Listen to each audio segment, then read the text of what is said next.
This is how native hunters took deer, or the historical methods of hunting by the Miwok.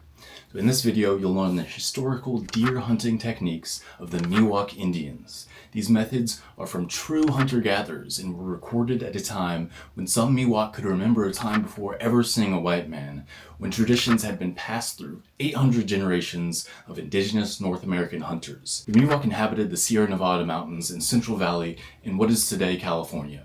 Their territory included Yosemite National Park and several ecoregions on both sides of the Sierras, changing from pine forest to mixed deciduous and down to lush plains and lagoons of the valley. So they had mule deer, elk, and antelope in their territory, and I'll include methods for all three, which were sometimes just the same method. So the source is this Ethnography, written in 1902 and published in 1933. And I'm basically just going to read it with little alteration or commentary. So the California Gold Rush in 1849 was when everything changed for the Miwok, and their lands and lifeways were altered by the colonists. But at the time of this study, most of their traditional lifeways remained intact, including their hunting. And to this day, the Miwok are still here, still practicing many of their traditional lifeways, including their hunting, and may they continue forever. I'll begin reading on page 178, the chapter Taking of Mammals. Formerly, mule deer, Otocoileus hemionus, were abundant in the hills and mountains of Miwok territory. Dwarf oak, Cervus nanodes, that's actually Cervus canadensis subspecies nanodes now, were found in the foothills and in the delta. On the plains were pronghorn antelope, Antilocapra americana. The central Miwok at least formerly journeyed to the plains country in Yokuts territory to hunt the antelope.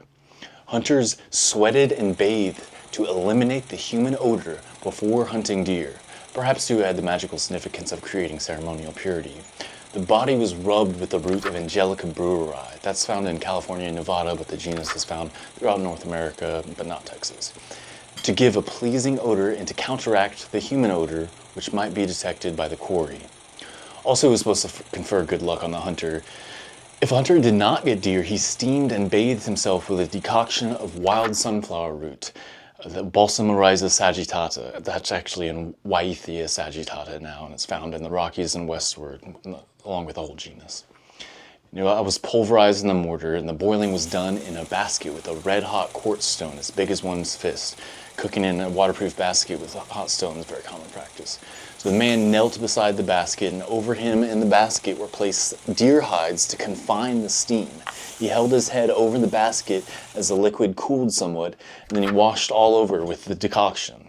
This treatment was taken in the dwelling house. Deer. The deer, uwuya, was the most important food mammal. It was taken in several ways. Special nets, about 40 feet in length, were made for catching deer. One of these was stretched across each of the several runways in a given vicinity. One end was fastened securely to a tree, and the opposite end being kept taut by means of a rope held by a man on a watch who was carefully concealed on the leeward side of the runway so that the approaching animal would not get his scent. Men beat the bush and drove the deer toward the nets. As the deer ran toward the almost invisible net, the watcher slackened his rope enough for the animal to become thoroughly entangled, which he then dispatched with a club. Sometimes a snare was set between two posts on the deer trail, so as the first deer passing was ensnared either by the foot or the antlers. The deer migrated by well-known trails from higher to lower altitudes in September and October, returning again in April and May. At these times they were caught by means of a long brush fence, usually V-shaped, built where the lay of the land permitted, with a small opening at some advantageous point, as with the angle of the V. Within easy arrow range, a pit was dug and roofed over with brush and earth to protect and conceal the hunter. Here, a small fire of mountain live oak was built and the coals covered to preserve the heat, especially during the night. That served as a deodorizer, and it provided warmth for the hunter, who was laying in ambush, to heat his hands and keep them nimble and ready to shoot accurately. So just at the opening through the fence was placed a young oak ball with mistletoe, of which the deer are very fond. This food arrested the attention of the animal long enough to allow a good heart shot. A southern Miwok form of a deer trap consisted of a V-shaped brush fence with a small corral at the angle of the V. There were 3 or 4 small openings in the corral in which strong snares were set, each attached to a tree or a fairly heavy log. The rope was long enough for a captive deer to move about somewhat. When the drag was used, the deer could run some distance. Near the entrance to the corral were small pits in which men were concealed, so that as the deer neared the corral, the men cut off their retreat. The deer bolted for the openings in the corral were ensnared and easily dispatched with arrows or clubs. Another method of taking deer was driving them over a precipice. Actually, a common method for hunting bison as well, but more often than not, they were actually driven to the base of the precipice. Anyway, still another method was for the hunter to conceal himself under boughs as a pit beside a deer trail. As a deer passed at night to their drinking place, he shot them. Sometimes deer were driven by 10 or 12 men toward an archer stationed on a little hill or rock near the deer trail. Communal daylight hunts were undertaken by members of a single hamlet or small village. Small fires built by several men were set in the hills around a meadow into which the deer went. These men kept building new fires. The hunters were concealed behind trees and brush, and as the deer descended to the meadow, they approached the fires from curiosity. Then the concealed hunters shot them with the bows and arrows. As there was no noise, the deer took no alarm, and they were also shot from ambush as they endeavored to escape along the trails from small fires set for the purpose of driving them out. Deer were particularly sought where deer brush, Cenothus integrimus, or Usuni, grew, and upon which they fed. Several devices were employed in stalking deer. So a tight-fitting cap of grass disguised the hunter as he crawled toward his prey. A deer mask was also used. It consisted of an entire skin of the deer worn by the hunter so that the eye holes permitted him to see easily. The hunter imitated the movements of a deer and approached against the wind. He followed closely the actions of a herd, even stimulating fright when the herd was startled. Sometimes he even attracted the jealous attention of a buck. He was thus able to follow the herd and kill one deer after another with his noiseless arrows. To aid, a hunter often carried a small branch in front of him as he crept stealthily upon the game. Often to reduce the weight of the mask, the antlers were replaced by forked oak sticks, darkened by charring.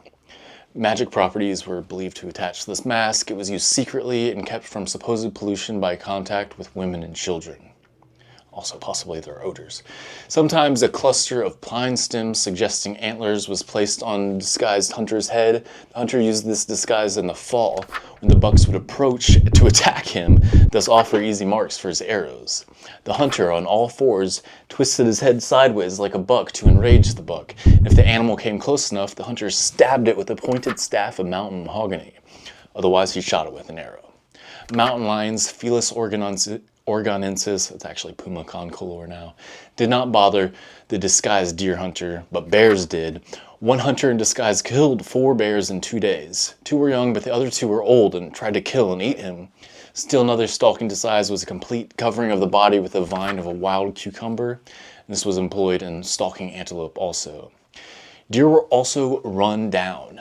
A large buck was followed all day, then the hunter slept for the night. Starting at dawn the next day, he would be likely to overtake his quarry in the afternoon. A fast runner could tire a deer in 1 day.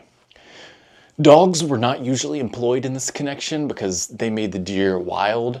Sometimes very fat deer and wounded deer were run down by dogs. There was no special treatment of dead deer. Dogs might eat the deer without causing the hunter ill luck. And the Miwok lacked the observances and restrictions that prevailed in these matters in northwestern California. Deer were skinned on the ground, not suspended. A sharp-edged piece of tibia was used as a skinning tool. Usually deer were skinned after being brought home. The viscera, however, was removed where the animal was killed. The stomach was given to a companion of the hunter, especially an older man. It was cooked at once, being covered with damp earth, ashes, coals, and on top of all, a slow fire. It was cooked for 2 hours. In it were placed the cleaned entrails, windpipe, lights, I don't know what lights is, and longitudinal pieces of flesh from near the kidneys. Blood was also added. After cooking, the stomach was tied in a bundle with willow or chaparral sticks and fastened to a stick so that it might be carried over the shoulder. The liver was given to some old woman, such as one who had always given the hunter acorn mush when she made it. The liver was considered a delicacy. It was boiled in a basket. The hunter's mother-in-law and wife reserved the sirloin, which was cooked on the coals for them by the hunter, his mother, or his grandmother. It wasn't proper for his mother-in-law or wife to cook it. The cooking was done within the dwelling. If there were more people to eat the meat than there was room for, some were fed outdoors. The forelegs and hind legs were given by the hunter to relatives and neighbors. The body was given to his wife's relatives, brother, father, etc., also to son-in-law and daughter-in-law. The hunter ate but little himself. Being a good hunter, all brought him seed meal to you, and he was plentifully supplied with that. Of course, a hunter and relatives by marriage and neighbors who reciprocated, so that he was usually amply supplied with venison. If a hunter kept what he killed, he was looked down upon. When all men of the hamlet hunted, the kill was divided among them, regardless of whether some got deer or not. Meanwhile, the women prepared acorns and other vegetable foods and regaled the hunters with all sorts of delicacies.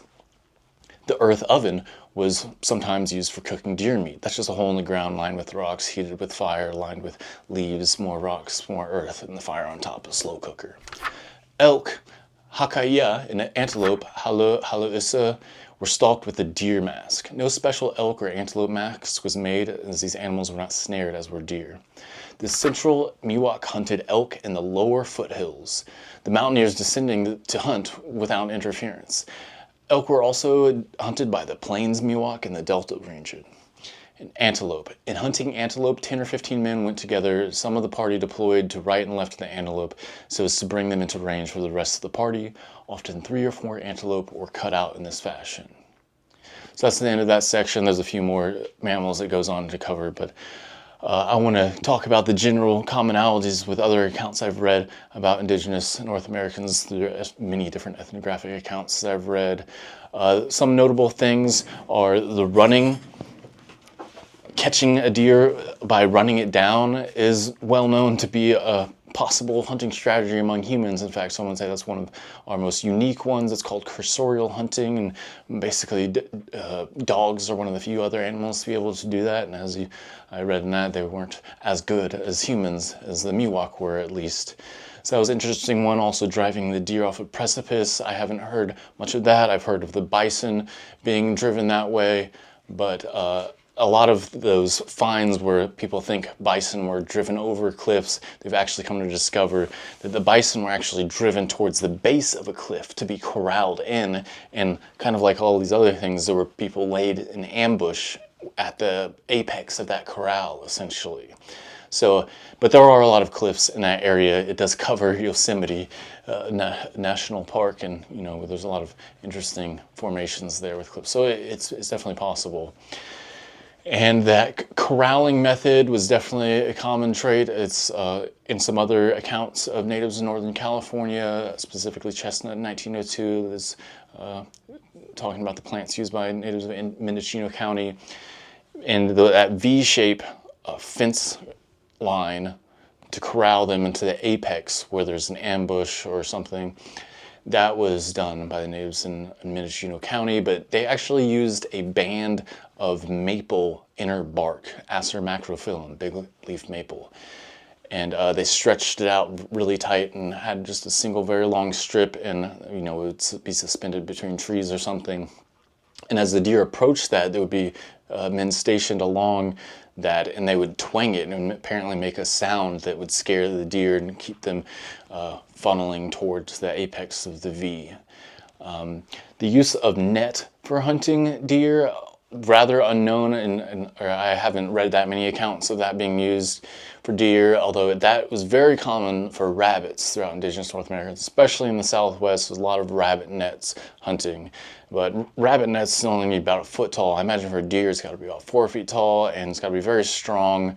I'm not sure if but maybe some iris cordage. That was also considered the strongest one of some Mendocino natives used for trapping nets and snares. Snares with a dead drag, that's also an interesting method that I know is substantiated elsewhere, But the drag is just you attach the snare to a log and the deer will be able to move around and drag that, but basically it'll be so hindered as to be easy to catch and club and dispatch. So removing the odor, that's probably the most universal thing done.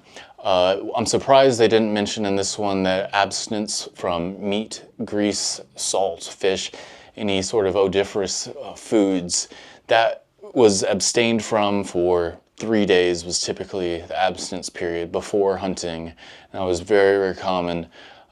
And, you know, it kind of bears out physiologically because your odor is closely associated with your diet. And if you're eating an entirely vegetarian diet, animals like a deer, a prey animal, is going to smell you and think that's another herbivore.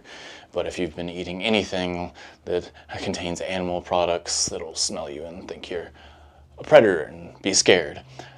In fact, some natives took it even further and would eat specifically just the foods that their local deers were eating, like fiddleheads or something.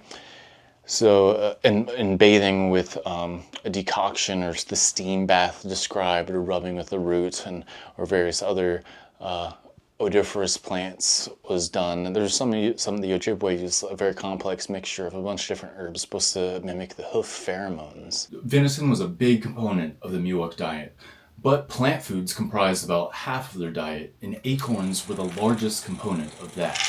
I have a video demonstrating the historical Paleolithic method of acorn processing used by these people and other natives in California, which you can see here, also linked in the video description. I also have tons of videos about other historical wild plant uses among indigenous North Americans, so subscribe for more and check out my playlists or just my videos. Hats and more merch are at paleoforaging.com/shop. Thanks for watching, and thanks to my Patreon subscribers and my YouTube members for your support. Take it easy, y'all.